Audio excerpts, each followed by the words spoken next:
Hi everyone, this is deepSPEAK. I'm Michael and this is Barbara. Barbara, you're a Chinese medicine practitioner, a doctor of Chinese medicine and acupuncture. We've talked about what Chinese medicine is and the 4 treasures and the 4 pillars of Chinese medicine. You've talked about movement, rest and food as an important part of overall health. Today we're going to talk about awareness, and why is awareness so important for our health? And I'll also ask you what we can do to increase our awareness. Okay, and when we talk about awareness, we're talking about a meditation practice, we're talking about mindfulness practice, awareness. Look, those 3 things can be activated and used in any part of your life at any time. So whether you're washing the dishes, whether you're having a shower, when you're cooking, this is an opportunity to develop awareness. Basically what it is, Michael, really is just really being present in what you're kind of currently doing. And so, why is it, I mean, everyone says that. We've all read Eckhart Tolle books, and yes. deepSPEAK always says live in the moment. Sometimes we want to, give them a bop on the head. Yes. But why? Why is it so important? We lose because we lose energy. What happens is that when we're not aware, or when we're not present, we're not engaged. And so what actually happens is we lose energy.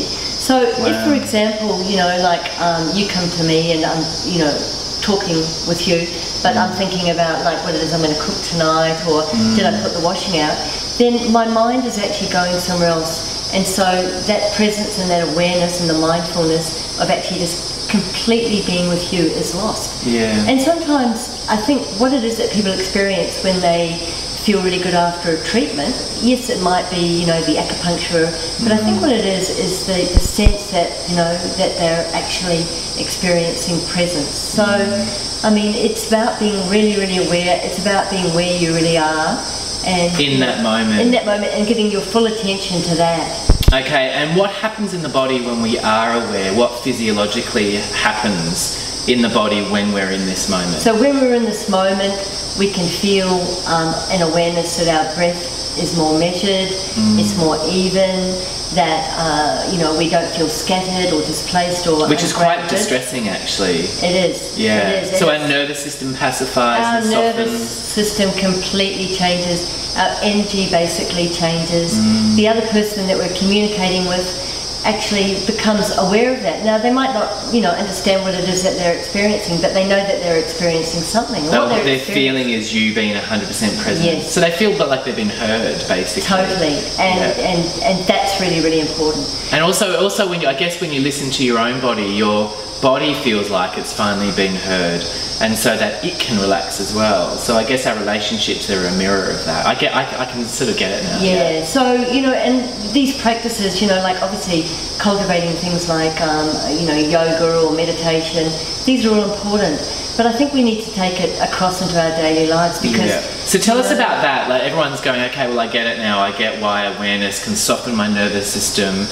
My relationships improve, all that kind of stuff. What practically, for those that can't get to yoga or whatever, what would be a daily practice you recommend? I know you said something about washing dishes. I thought that was really cool. Yeah, well, it's every aspect of our life, and it's just about bringing our awareness to that. So it might be that, twice in the day we, become aware of the fact that, we're doing something that's not very conscious. The moment we actually think about, or we become aware of the fact that we're not very aware, actually there's a shift in consciousness. Yeah, so we become aware. We become aware. Yeah. So we don't need to bash ourselves up and go, oh, I'm not very conscious, or I'm not being very aware, because what's important, I think, is for us to actually drop any judgment around ourselves. Absolutely. And drop any judgment around anybody else as well, but just to become almost like the viewer who's watching the experience. And once we do that, then we shift into that present moment. And the more and more we do that, it's like building muscle. We're actually building a mindfulness muscle.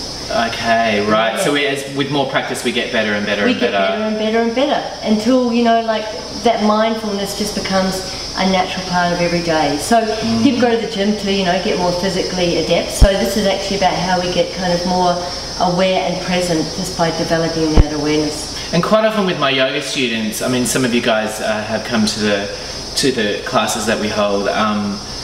Quite often I tell them that, instead of you going through a crazy experience, you can learn to kind of detach And instead of I am going through this, it's, I think I remember a client saying, I am a person amongst people that's going through this experience. Yes. So there's that level of detachment. And quite often when you're detached, it's incredibly relaxing because you don't have a biological reaction to it. You're kind of responding more than reacting. Yes. So yes. yeah. And I think we become the observer, and if we can become the observer a lot more, then I think we'll also drop taking a lot of things personally because which is a huge stress. It's huge. Mostly, things aren't personal. Yeah. But the thing is, when we become the observer, then we can have the experience of actually not having it be personal. Wow. So we're basically, by becoming more aware, we become way less stressed. Yes. Basically, is it? Which is why it's an important pillar.